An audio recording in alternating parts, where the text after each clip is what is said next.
So I have actually highlighted the fact that sovereignty lay at the center of the Ndebele struggle, and let me just elaborate a little more. Maybe begin by explaining what I mean by sovereignty. Now, sovereignty is the exclusive control over territory by a particular authority, a political authority, if one could say. So, when there is a particular political authority in the form of a state, exercising exclusive control over territory and endowed with unlimited competences and powers to make decisions in respect of that territory, and endowed with the monopoly of force and coercive power, we then say that that authority is sovereign. It has sovereign authority over that territory. Now, why is it so important to distinguish between a fight for sovereignty and a fight for land restoration? As I highlighted earlier, land was actually an element within the greater component, the greater matrix of sovereignty.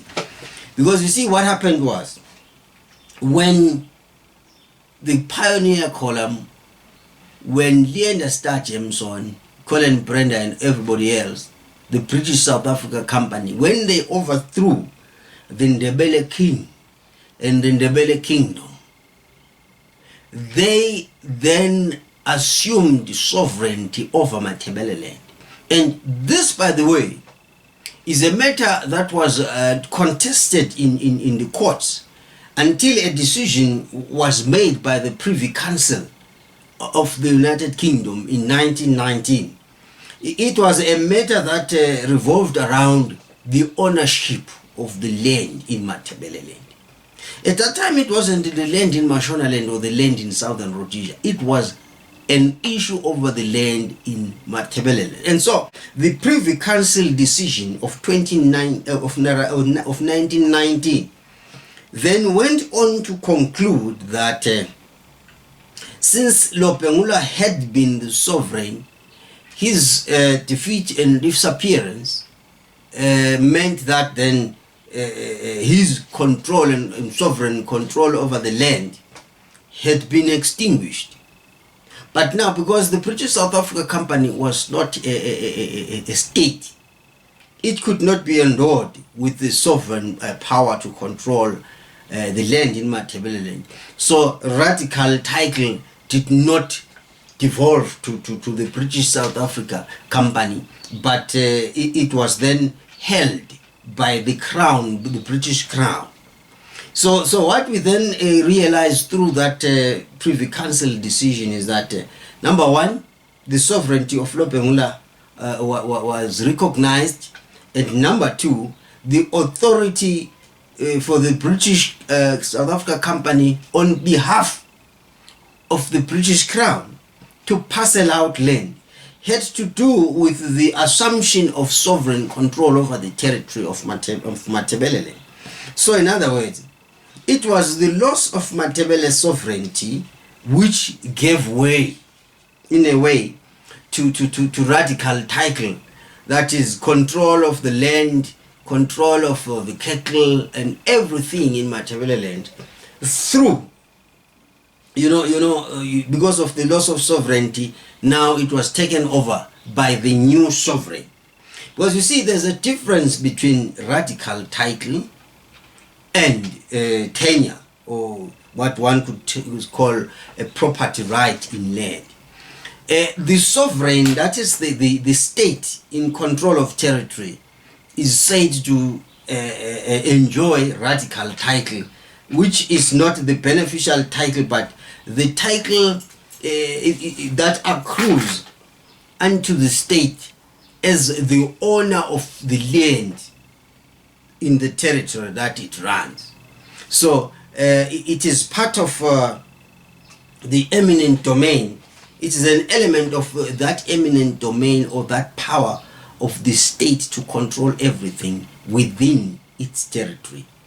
So land then becomes the property, rather the state enjoys an entitlement over that land through what is termed radical title, because it is through these powers of eminent domain that the state is then able to allow property rights for individuals by determining the different types of tenure which can be exercised in respect of that land.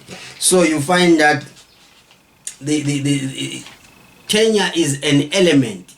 Somebody gets to enjoy rights of tenure on land or on property only on the strength of, the permissive will of the state. So then, sometimes then you find that property tenure or property rights are said to have bestowed beneficial use of property. In other words, a person who holds tenure has beneficial use. They are able to use that land, maybe to till the land, to build on it, to mine, and do all other activities that are capable of being carried out on land. So you find then that radical title encapsulates even elements of tenure, because tenure is defined by the state, which means the state has radical title. Then it begins to allow property rights to be enjoyed in respect of that property, but only on the basis of what the state itself is able to allow or is willing to allow. So it is against that background then that we get to understand the expropriation of land, the creation of reserves, people being pushed from certain pieces of areas of land into other areas less productive and less arable and less friendly and less amenable to agriculture and other farming activities.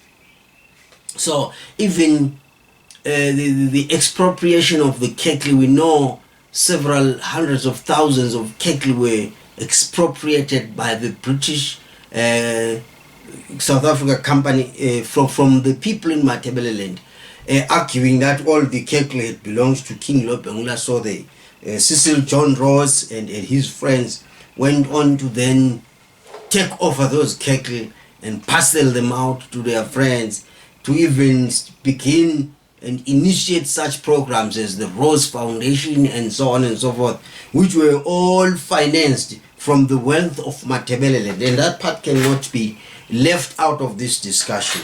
So then, coming into the issue of distinguishing between loss of sovereignty and loss of land, it is very important at this critical moment to highlight that if Matabele Land had lost sovereignty but went on to fight for the restoration of the land, then that was a half fight, that was a half measure, that was a half struggle. That explains why, even so long after what would seem like a victory at Lancaster House, Matabele Land finds herself in a worse of situation, her children having been pushed out and displaced, rendered stateless in other countries. So, because you see, talking about this, it is always important to try and understand the phases or the episodes in Matabele Land struggle. What are those episodes? What are those periods? I always like to look at the history of Matabele Land struggle from 1894. I break it into 5 phases. Now, the first phase is the period between 1894 and the 1950s. And then the second phase is the period from the 1950s up to, I would say, 1982. I will explain why I break it down that way. And then the next one is the 1982 to 1987. That was a very brief period, but very full of activity, very intense activity. Then from 1987 to 2005, we also come to understand some changes there. And then the last phase I would say is 2005 and beyond. Now, having broken them down, let me just summarize what I meant by phase 1. From 1894 to the 1950s, Matabele particularism remained.